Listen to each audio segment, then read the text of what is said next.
This is Laces or Faces, an NFL podcast from two dudes who follow Adam Schefter on Twitter. Hello. We're back. Welcome to week one of the NFL. We've got to talk about it, Woody. I can't wait the whole episode. Aaron freaking Rodgers. I know. Drugged up Raj. Oh, man. That was probably the most emotional and just roller coaster of a game that I've ever experienced as a Packers fan. I mean, we thought at the end of the half that your season was over. Yep. Your father texted you 6 times about how the Packers were done. Yep. He was no longer defense. He was no longer going to be part of the stock options there. Yep, exactly. Yeah, man. That was a legendary game, and I mean, Rodgers showed why he should get paid, I guess. I don't know what would, like, besides my wedding day, I don't know what was more emotional. Like, maybe when I have a kid. It might be there, maybe. But I'm not sure. So, like, no pressure, little dibs, but, like, you have to top Aaron Rodgers coming back. So, good luck. And the only way he can do that is by taking drugs. Yeah. I do think that probably played a little bit into the ability to come back. I mean, I'm sure they have good stuff in the NFL. I mean, the end of game interview, he definitely looked like something. He was happy. He was definitely happy. He was happy. Well, who's this guy? Jared Odrick? I don't know who this is. Yeah, I don't really know who this is, but he tweeted out that what Aaron Rodgers did last night is the reason we won't see the abolishment of prescription drugs and Toradol, throwing the name out there, brand awareness in the NFL. You don't get a miraculous performance or half of the over/underwhelming performances you see on the field every week like that unless you use drugs. Hell yeah, you gotta have drugs. Stay off the weed. Stay off the weed. But use the prescriptions. Yeah, I mean, hey, you know, the Roger gets to pick what drugs they do. I mean, if a 400-pound guy landed on my knee, I wouldn't be coming back without drugs. No, seriously. Yeah, but a couple big things. We'll talk about some of the new things this week. I said this earlier. I said this last week too. Because hold on a second. Do you hear that? Oh no. Oh, sorry guys. This is going to be a. Oh yeah, sorry. We're gonna have to step away for. Yeah, this is too dangerous. 45 seconds. Hold on.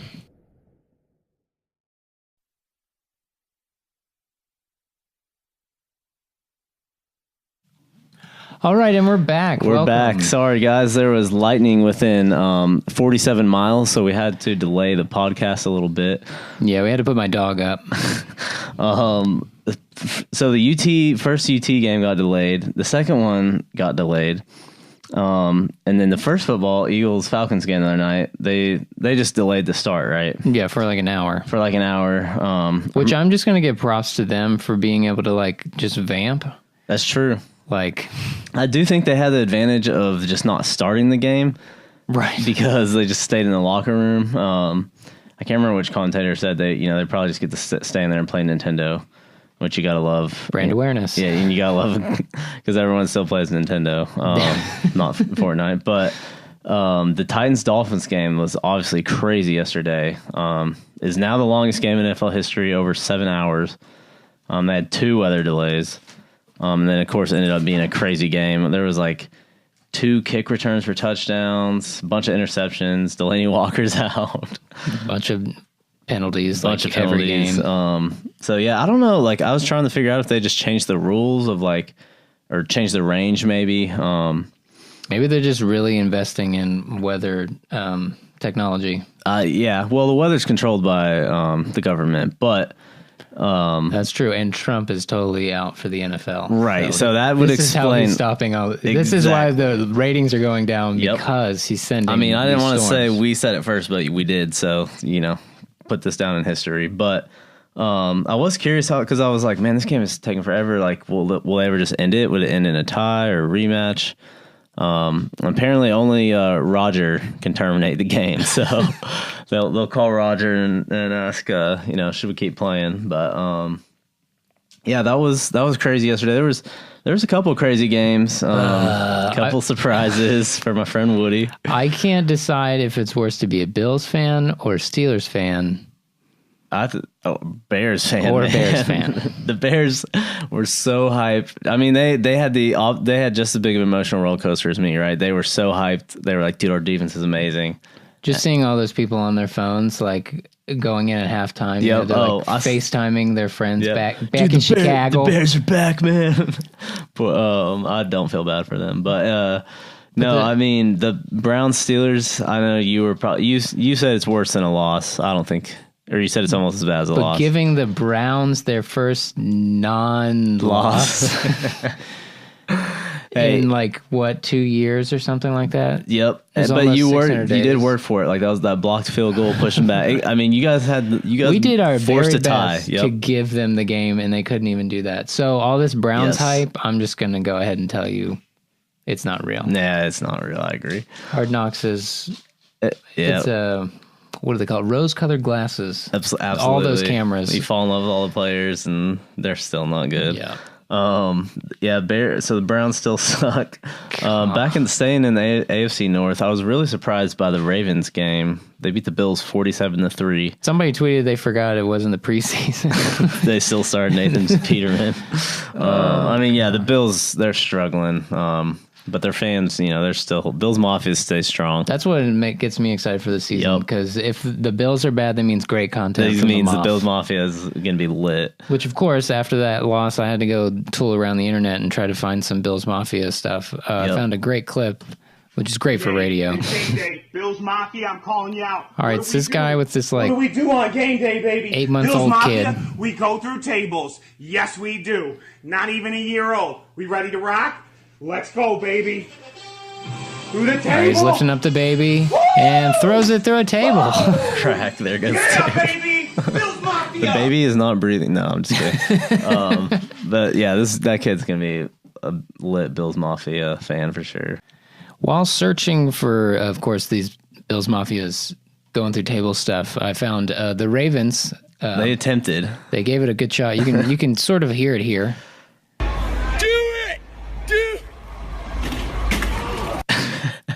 Yes, that was him just jumping on top of a table with landing on his feet, falling back on his head. So they need to teach the Ravens fans how to bust through a table. But check the Instagram for that video. We'll have that out. Also, ASAP. He has a Suggs jersey on backwards, so of course that lets you know. Another surprising thing, Jameis Winston was on the bench. We saw... He's got to stop sexually assaulting people. Apparently. He'll never play in the NFL. No, he won't. It won't be long. He's gone, but... I don't know who coined the term Fitzmagic, but it's real. So believe the hype. He was talking about it in his presser here. Yeah, I thought it was called Mimi. It's meme, huh? Yeah. I don't really look at those. So some of the guys in the locker room were showing them to me, but I stay away from that because there's plenty of bad stuff out there too.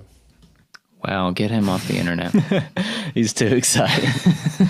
Oh man, he said his 9-year-old son Tate convinced his 11-year-old son Brady, great quarterback names by the way. He said Tate convinced Brady to put his dad on his fantasy team. Wasn't he glad he did? And that paid off. Yeah, I bet. I mean, that kid probably won like some Fortnite creds or something. And I sat Deshaun Jackson. Hey, we're not fantasy experts. 26 points. Never said we were. Of course, now that it's week 1, we saw some of the new helmet-to-helmet rule. Love it. I guess that's what it's called. It's not targeting, right? It's just... I mean, yeah. And it's up the discretion of the refs. And nothing more perfect than a Bengals player being the first person in NFL history to be ejected for this... Absolutely shocking. The fact that it wasn't Burfict or Pac-Man Jones, though, is a little disappointing. I think Burfict's actually suspended. So that's probably right. That's right. He was probably just giving in like advice from jail. But Sean Williams was the culprit this time. Yeah, I mean it was pretty clear if you see the clip. It was helmet to helmet. It's on our Instagram. Follow us at Laces or Faces. Cool new stuff on TV, though. Green Zone. The Green Zone. Everyone knows about the Green Zone. In case you didn't know that it's 10 yards to get a first down. Or what that looked like on TV. Right. They're going to make the field a little bit darker green. I'm assuming this is an NBC thing only. I'm sure they have the rights to it, right? Right, so we can NBC it. Yep, there you go. And the problem is, I'm a little worried that they're just like breaking the ground for, hey, here's going to be the Ford truck ad on the field. On the field, in the field. In the field, while he's running for a first down. Here pulls up a truck right behind him. And that first down was sponsored by Ford Tough. Yep, you're right. That's definitely coming. We had some new commentators. I don't know who my favorite was. You got to hear Bruce Arians. I did, which was very exciting for me. Yeah, we loved him. I mean, he's just a football guy, drinks paint, you know. I forgot about that. Yeah, I can't think of probably anyone better to throw in the booth. Tony Romo. Besides Tony Romo, I don't know, Woody. Bruce is pretty good. That's my Tony impression. He had a great little insight here. I'll play it for you. Saw the tight end backside wide ass open and got it to him. Saw the tight end backside wide ass open and got it to him.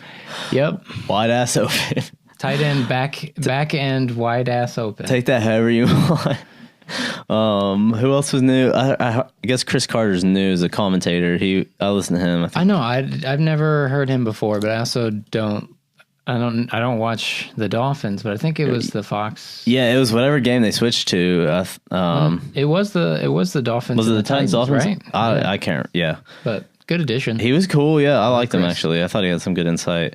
We do have the first woman to call an NFL game. She was calling the Monday night game, and what you were just watching. Yeah, we got her confused because we thought she was somebody else. Yeah, so you tell us who this is. Winter Lifetime Achievement Award winner was Tim Gergrich, and there are generations of NBA fans who have been. We might have just gave it away there. Yeah, behind Carey and Joseph, and it's a 23-yard touchdown pass. Goff to Cup. Very similar though. I'm going to play them both together. And you hear from the crowd as he picks up 6 for the silver and black Alec Ogletree. This is great radio. Great radio, guys. Tune in next week. Shout out to Beth. Shout out to Beth Mowens. First woman to call an NFL game. She usually calls women's college sports, I guess. I think she sounds a lot like Doris, but maybe a wee bit less nasally. Yeah. Woody hates her because, well, he's sexist, but hey, it's the timbre of her voice that it's very nasally, man. I don't know. We'll see if she gets the big games. Good on her and good on you, ESPN. Yep. Hey, very progressive. We got to see a short clip of UT football player Jason Witten. He has hair now. He also looked extremely. He would not look at the camera. He stared at whoever his co-commentator is. He looks a little nervous, but he'll get there. But if we're going to talk about commentators and presentations, well, this was probably the biggest. I mean, this thing I was most excited about for week 1. I mean, I even told you to stop and DVR it. Pretty awesome. It was a big fat waste. It was a waste. Carrie wrote a new song. I mean, she wrote it, right? Definitely. Yeah. So she wrote a new song for NBC Sunday night. It's like Game Time or something. Yeah, it's something like it's bad. We should have played it with another 100th audio clip. All right, hold on. Let me find it. All right, I found it. Everybody's ready for the party. Everywhere coast to coast. Mm-hmm. Come on, we're just getting started. Been waiting all day, let's go.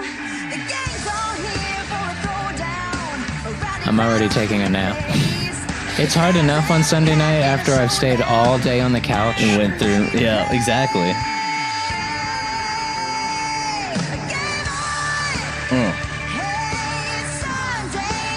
Oh, yeah. Hey, at least the legs came out. Game on, baby.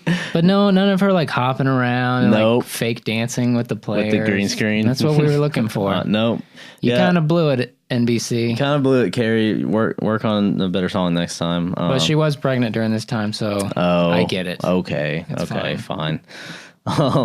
So we already decided we'll be sick of that song by week 2. And of course, the NFL doesn't change their commercials. Or their sponsors, I guess, don't. Not from the preseason, that's for sure. No. So we're ranking our top. We just have our top 4, I guess, hated commercials. You can't stand the Salmon Sisters already. I hate Windows things in general, and like Microsoft, Sam Sisters, and Surface Pro. That one's getting pretty old. I think I'm just sick of Thomas Middleditch. No, like I love him, and he's great in Silicon Valley, but Bubblegum Trance, like this is not even funny. Is it Bubblegum Trance or Bubble Trance? I'm not sure. There's the couple Geico or commercials are new, which they're usually pretty good, but this time we've got ambiguous. Stephon Diggs is his name, right? The Vikings receiver. Yeah. Like, I didn't even know that was him. I had to Google it. I was like, who is that? I was just like, oh, that's just like a guy with sticky hands. Must be an NFL player. And, of course, your favorite. My favorite, Aaron Rodgers, State Farm agent. That is so annoying. That hopefully isn't his real agent. I know. That's what I was thinking. Gabriel? That guy's voice is ear-piercing. And then this one, I'm not okay with it. I know you're busy, John, but you could have still been the Corona hotline guy. You couldn't give 10 minutes in a studio. He's like, what's the contract? It's not $100 million. Sorry. Oh, I'm out. Yeah. So he's been replaced with Tony Romo for the Corona hotline. So let's give Tony a call. Tony Romo here at the Corona hotline. Before we get going, please enter your birthday with the 2-digit month, 2-digit day, and 4-digit year. Ooh. Don't guess by Don't listen by the pound You're gonna sounds. listen by the tones. Dang it. Awesome. Looks like we're all set. Let's get started. Tony, Football weekends can be hectic. To stay centered on game day with one of my Romo reflections, press 1. To tap into my renowned powers of prediction and reveal your football future, press 2. To enter for a chance to win poolside seats in Vegas for the big game and instantly win Corona What's game the big day game gear, in Vegas? press 3. No purchase necessary. Pro Bowl. For sweepstakes details, press 9. Or to hear me say all that one more time, press pound. No, I do not want to hear you again. Let's see what my football future is. Yeah. I knew you were going to press 2. How do you I've always know? been pretty good at thinking a step or two ahead of the action in the field. But I got to admit, I've had some help from beyond. And now, lucky caller, you have a chance to reap the benefits of these mystical powers. That's right. The answers you seek are waiting to be revealed within my magic ball. After the beep, hit me with a yes or no question about your game day, and I'll give you some insight into what your future holds. Press 1 when you're done asking. Oh, man. Will the Packers win next Will week? the Packers win? Oh, next week? Okay, yeah. I'm done. The answer is becoming clear. Do you like beach volleyball? Because it's your turn to get served up a big no. Screw you, Tony. Oh, we're done. I'm hanging up. Screw Oh, that. my Dude, gosh. he sucks. We'll call him next week again. All right, so from one lame quarterback to the next. You like that? It's true. It's real. It's in the government's hands now. Yeah, when you sent me this link earlier, I was like, what are you sending me? Oh, the .gov link. You really have to pay attention to the trademark office. Apparently, yeah, that's what I want to know is who found this on Reddit. It's somebody that works at the United States Patent and Trademark Office for sure. For sure. Or he's like single and only cares about the Vikings. But the cool news of the week is Kirk Cousins is applying for a patent. Yep. Yeah, all of us are familiar with him screaming, "You like that?" So he's figured, why not make? He's a Viking. You Vike that. Genius. All capitals and exclamation point. He obviously thought of that in his in-laws' basement. Didn't you say that it got denied? Well, there's an extension granted to the NFL and the Vikings because they are the two people that could be opposed to it. Okay. So it's extended to October 6th. On behalf of the potential opposer, the Minnesota Vikings. Okay, so we'll see. Get ready to order your "You Like That" t-shirts. We'll have them on our site for 30% off. Just use code Cousins Switchfoot. They make great toilet paper. Yeah, so I hate the Vikings. Literally, seriously, whatever. Hate the Vikings, but More than the Bears. Yeah, because the Vikings are dirty, man. I don't know. I've always just hated Jared out of the Vikings. And they stole that chant from Iceland, even though it's kind of cool in the commercial. Not gonna lie, I would like to see their stadium. Oh yeah, me too. It's pretty sweet, or at least it looks pretty sweet. I'm going to some Titans games. I don't think I'm going to get to a Packers game. Are you going to any Steelers games this year? I thought about going to the Bengals games, and then I was like, I'm not taking my wife up there. That could be dangerous. You just get ketchup squirted on. Probably. People don't carry around ketchup, but whatever. Yeah. More like beer bottles. Yeah. Especially if you guys are killing them. Someone's coming away with a concussion, surely. So. Yeah. But we did find out if you are going to any games, these are some of they've ranked the most and least expensive stadiums. Shocking. The cheapest is the Browns. Who would have thought? Yeah. Even after all that Hard Knocks hype. I know. I don't know. After this week, it might actually be a little more expensive. I think it is going to be like fans are going to want to try and see that first win. Or would you rather be near those beer coolers? Ooh. That open when they get their first win. I did look it up that they have not been opened. Either way. The tie did not count. I mean, price for a beer there is $5. It's reasonable. Yeah. Median ticket price is $88. That's really not, It's not bad at all. Median. That's literally... So you could be middle lower. of the road. You could be at the second level bowl. You could be, yeah. That's crazy.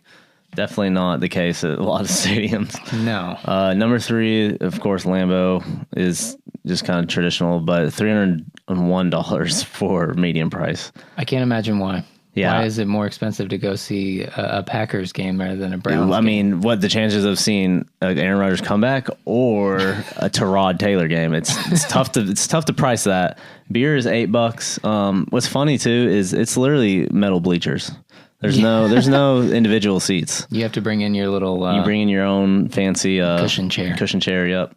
Parking $40. Parking's $40. Yeah. That's expensive. I don't even remember where we parked. But it's like, yeah, I mean, it's in the middle of nowhere. There's nowhere else to park but where they give you, right? Yeah. Oh yeah. I mean, there's houses across the street. Number 2, Seattle Seahawks at Fueling Field, which I've gone to Seattle a couple times, and that field looks amazing. It's really, I mean, it's like really tall, right? Yeah. One of the steeper stadiums, I think. $5 for a beer. That's still not bad. $3 for a hot dog. $316 for the median ticket price. So that's pretty high. But parking is $50. Dude, yeah. You just take an Uber. I think this site must be taking parking that's on the ground. Yeah, through the NFL. Yeah, that's just crazy. And shocking. Why would you want to see a good game at Gillette Stadium? Look at these ticket prices, though, man. $468 is the median ticket price. That is insane. $7.50 for a beer, and of course another $40 for parking. Do you think that people at Gillette like get money off their ticket? Like, do they get because their whole thing is like, hey, we work at the razor factory. Maybe they might. I doubt it. honestly could care less to go to a game at Gillette Stadium. Oh, I never would. It looks so cold, and like one open end of the field just looks like the wind just comes in, swirls around the entire bowl, and goes back out. And then, I mean, yeah, just screw the Patriots anyways. It's a toilet bowl of disaster for the Steelers in the playoffs. Fair. Yeah. Someone who didn't get to step foot in a stadium Sunday, but was still pretty entertaining. Des Bryant was sitting on his couch and just firing off fire tweets. He kept them going today too. He needs a job apparently. Yeah. He's trying to get on TV. Yep. He's an ex-football player, so he said it's real cool to call the signals and know which route players are about to run. Yeah, I'd hope you'd know that stuff. But he's some good crying emojis at the OC, not knowing what to say. He also, I think my favorite thing is I guess Skip started the beef, which I don't know if you know this, Woody. Try and guess where Skip Bayless went to college. Somewhere in Tennessee. Yep. Shocking. He was from Vanderbilt. Yeah. No offense, Vanderbilt. Go Doors. No offense, but it just makes sense that he went there. But yeah, he said something about Dez was more effective like off the field, or he said he was more effective from his couch than when he was on the field. And Dez had a pretty fire response. Basically said, quit adding me shit Bayless. That is officially Skip Bayless's name from now on. But yeah, so we were kind of curious, like, who are some of the NFL, NBA players are pretty active on Twitter. Not too many NFL players seem to be. I'm not sure why. But the top rated, which is just funny to me because he's... Well, by most followers. Okay, most followers as of April. So it could have changed. But Russell Wilson is the most popular. It's probably Sierra. Is he not the most like? I literally feel like he just tweets, "Hey guys, have a blessed day. Hey, God bless you. Have a great day." I mean, I don't know. I need to follow. My him. wife Sierra. I need to follow him, I guess. And then number 2 on my top boring players list is JJ Watt. Well, it's got to be from the stuff last year. Okay, for sure. you know, Hurricane. I Man. juked you. You're right. Thanks for the Hurricane juke. Thanks for the PC take. And Woof, number 3. I can't. Tim Tebow, you don't even play, dog. It's just for commentary. Aaron's number 4, which is funny because he's pretty boring on Twitter. Ocho Cinco, ex-player. Hot takes. Des Bryant's next, but he'll be up there after Super this hot week. takes. Yeah, he'll be up there after this week. Then the rest, who really cares? No one. Well, that's it for this week. Dibs, where can they find us on the internet? Yeah, keep listening, guys. At Laces or Faces on Instagram, Twitter, LinkedIn, Yelp. Leave us a review. Leave us a review. Tell us how boring this is. Tell us how great it is. We appreciate all 8 of you that listened. Did you check the stats? How many people listened last week? 12. Heck yeah. Yeah, so like I said, Jeff didn't get hired after week 1. So he's still out of a job.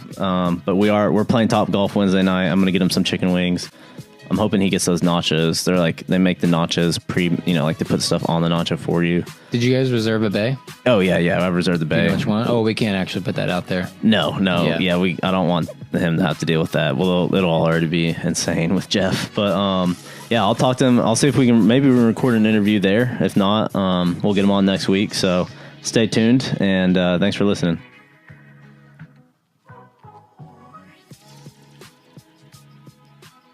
I'm not going 7 and 9.